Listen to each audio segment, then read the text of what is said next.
पे आपने क्वेश्चन किया है, बाकायदे ट्वीट की एक झड़ी लगाई है, आपको क्या एतराज़ है? नहीं, एतराज़ से ज़्यादा जो सच्चाई, जो गवर्नमेंट का खुद डेटा है, जो आरटीआई के माध्यम से मालूम हुआ है, मोदी सरकार में जो मिनिस्ट्री ऑफ हाउसिंग और अर्बन अफेयर्स में स्वनिधि एक स्कीम है जिसमें रेडी पटरी पे दुकान लगाने वाले या स्ट्रीट वेंडर्स को लोन दिया जाता है। 32 लाख लोन जो दिए गए थे इन लोगों को, उसमें से सिर्फ 331 माइनॉरिटीज़ को दिए गए हैं। 331, 32 लाख में से। तो ये सबका साथ, सबका विकास, सबका विश्वास एक धोखा है। 32 लाख में आप सिर्फ 331 देते हैं माइनॉरिटीज़ को, जबकि एनएसओ का डेटा है 2009-10 का, जिसमें से कहा गया है कि अर्बन एरिया में जो मुसलमान सेल्फ एम्प्लॉयमेंट में है वो 50% है। हमारे हिंदू भाई जो हैं वो 33% है। जब 50% अर्बन एरियाज में सेल्फ एम्प्लॉयमेंट मुसलमान है, आप 32 लाख में से 331 को देते हैं। इससे ये बात साफ जाहिर होती है कि नरेंद्र मोदी बहैसियत प्रधानमंत्री गोलवालकर और सावरकर के उस काम को मुकम्मल कर रहे हैं कि भारत के मुसलमानों को सेकंड क्लास सिटीजन बना दिया जाए। आप बताइए क्यों नहीं देते? और यही हाल प्राइम मिनिस्टर आवास योजना ग्रामीण में है, यही हाल पीएमजेवी के स्कीम में है, यही हाल जब बार बार माइनॉरिटीज़ और मुसलमानों की तरफ से डिमांड होता है कि जो स्कॉलरशिप की स्कीम है उसको डिमांड ड्रिवन करिए, आप डिमांड ड्रिवन नहीं करते। तो ये डेटा खुद पुकार कर कह रहा है कि 32 लाख आप स्वनिधि स्कीम में रेडी पटरी पे दुकान लगाने वालों को, स्ट्रीट वेंडर्स को जो लोन आप दिए हैं, उसमें से 331, जबकि कोविड के लॉकडाउन में जो नरेंद्र मोदी की सरकार ने बगैर किसी को पूछे कोविड लॉकडाउन कर दिया, जिससे सबसे ज़्यादा नुकसान तो दलित माइनॉरिटीज़ का हुआ, शेड्यूल ट्राइब का हुआ। सर, ये बात आप उठा रहे हैं, आपके शहर हैदराबाद में भी बहुत सारे रेहड़ी पटरी पे दुकान लगाने वाले लोग हैं, पार्लियामेंट चल रहा है, आप पार्लियामेंट्रियन हैं, वैसे यहाँ पर मैं आपको रिक्वेस्ट करूँगा कि हमारे जो हैदराबाद के जो कॉरपोरेटर हैं, एक महमूद खादरी जो पत्थरगट्टी कॉरपोरेटर हैं, दूसरा माजिद हुसैन जो मेहदीपट्टनम के हैं, इन दो जगहों पर सबसे ज़्यादा ठेला बंडी पर कारोबार करने वालों के, आप उनसे डेटा ले लीजिए, आप खुश हो जाएंगे उन्होंने कितना काम किया इन लोगों के लिए, इन लोगों के लिए स्टेट गवर्नमेंट से जो पैसे दिलवाए। यह है डेटा है। मैं तो नाम ले कह रहा हूँ, बुला लीजिए आप पत्थरगट्टी के एमआईएम कॉरपोरेटर को, मेहदीपट्टनम के, और उनसे पूछ लीजिए कि पत्थरगट्टी और मेहदीपट्टनम में जो रेडी पटरी पे दुकान लगाने वाले या ठेला बंडी पे जो कारोबार करने वाले, उनको कितना फ़ायदा हुआ। पार्लियामेंट में इस मसले को आप उठाएंगे? यकीनन हम उठाएंगे। बस आरटीआई के जवाब में ये सरकार कह रही, डेटा दे रही है, तो सरकार को खुद अगर होश में आना चाहिए।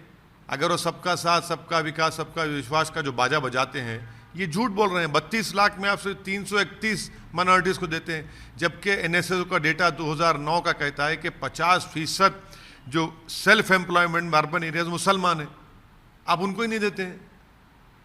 सर, एक दूसरा मसला है, समाजवादी पार्टी में जो अलायंस का जो अभी कंट्रोवर्सी उभर के आई, राजभर साहब आपके साथ भी रहे हैं, इस पूरे मसले पर क्या कहना है? अब ये देखिए, ये तो जब ये दोनों मिलकर हमको गाली दे रहे थे, जब तो दोनों मिलकर बड़े बड़े गाली दे रहे थे, कोई कह रहा था कि कम सीट लड़िए, कोई कह रहा था कि वो करिए। अब लड़ रहे हैं, अब लड़कर एक छोड़ दिए हैं, और कोई कह रहा है कि वो काम नहीं कर रहे हैं, कोई कह रहा है कि कमरे में बैठे हैं, कोई कह रहा है कि मैं धूप में फिर रहा हूँ। उत्तर प्रदेश की जनता को क्या आप तमाम ने मिलकर ठगा नहीं ठगा? और ख़ास तौर से आपने मुसलमानों को धोखा दिया नहीं दिया? आप सब ने मिलकर कहा था कि हम भाजपा को हराएंगे, भाजपा को तो नहीं हरा पाए। चुनाव हो गए, आपने मुसलमानों का तो वोट ले लिया, अपनी दुकानों को चमका लिया, अपने आप को मोटा कर दिया सियासी तौर पर। अब आप अपना अपना रास्ता नाप रहे हैं। नुकसान किसका हुआ? नुकसान उत्तर प्रदेश के मुसलमानों का हुआ कि घर तोड़े जा रहे हैं, जेल में डाला जा रहा है, किसी को फिक्र नहीं है। आपका कहना है कि उत्तर प्रदेश के मुसलमानों के साथ इन लोगों ने धोखा बिल्कुल किया है, सब ने मिलकर किया है। जो आज अलग हो रहे हैं, उस वक्त तो हमको गाली दे रहे थे, ओवैसी को गाली दे रहे थे, जब मैं कह रहा था कि अपनी लीडरशिप बनाओ। आपने धोखा दिया, मैं कह रहा था कि बीजेपी को नहीं हरा पाएंगे, भाजपा को, मगर आपने मुसलमानों को धोखा देकर वोट लिया। आज मुसलमान उत्तर प्रदेश का अपने आप को ठगा महसूस कर रहा है। चुनाव हो गए, आपने अपने आप को सियासी तौर पर मोटा किया, अब आप अपना अपना रास्ता नाप रहे हैं, कोई ये बहाना कभी वही बहाना।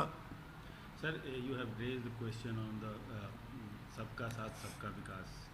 Yes, there is a scheme called Swanidhi under Ministry of Housing and Urban Affairs. They, in an RTI reply, they have written in their reply that 32.26 lakhs disbursements were given under this particular scheme to street vendors. Out of that, only 331 beneficiaries belong to the minority community. Isn't this exposing this hollow claim of Shri Narendra Modi, Sabka Saath, Sabka Vikas, Sabka Vishwas? Secondly, the NSO data of 2009 and 10 tells us that there are 50% of Muslims share is there in self-employment urban areas. If they are 50% in self-employed urban areas, how is it that they are getting only 31? It clearly shows that Narendra Modi government is fulfilling the vision of Golwalkar and Savarkar to make Muslims the second-class citizens. Narendra Modi government knows very well that so long as Muslims are discriminated and they are not treated as equal citizens of this country, they will be happy. The core voter of Modi would be happy. So this exposes, and the biggest sufferers of this haphazard lockdown were the Muslims, Dalits and tribals. And after disbursing 32.26 lakh loans in the Swanidhi scheme, you only give 331 to minorities. Isn't this injustice or not? Sir, in your constituency, there are thousands of street vendors. I would request you to please go to Pattargatti Municipal Ward and Mehdipatnam Municipal Ward and speak to our corporators, speak to those people who are doing this business over there, what we call in Urdu ठेला बंडी में जो कारोबार करते हैं, उनसे पूछ लीजिए कि MIM पार्टी कॉर्पोरेटर ने क्या काम किया। आपको उसका सवाल, आपके सवाल का जवाब मिल जाएगा और आप मुतमईन हो जाएंगे। Being a parliamentarian, are you going to raise this issue? Definitely, I would try to raise this in 0 hour of the Lok Sabha if the speaker allows me. I will definitely raise this because this is an injustice to the Muslims, especially Muslims who are living in urban areas, and their share in self-employment urban areas is 50%, as compared to the Hindu brother of 33%. Deliberately, you have denied them under this scheme. Sir, second thing, the controversy in alliance of Samajwadi Party. Well, at the time of assembly elections, all these leaders were blaming me, were making huge allegations against me. I was of the opinion, and I'm still of the opinion, that Muslims should create their own leadership. I had said during Uttar Pradesh Assembly elections that Samajwadi Party and their allies will not be able to defeat BJP. I stand to be proven right, and now also I stand to be proven right. During elections, all these people, all these leaders of different political parties have taken Muslim vote en masse. And now Muslims are feeling deceived, are feeling let down. You have taken their Muslim vote. You have won assembly seats, but now you are going on your own path. You are fighting amongst yourself.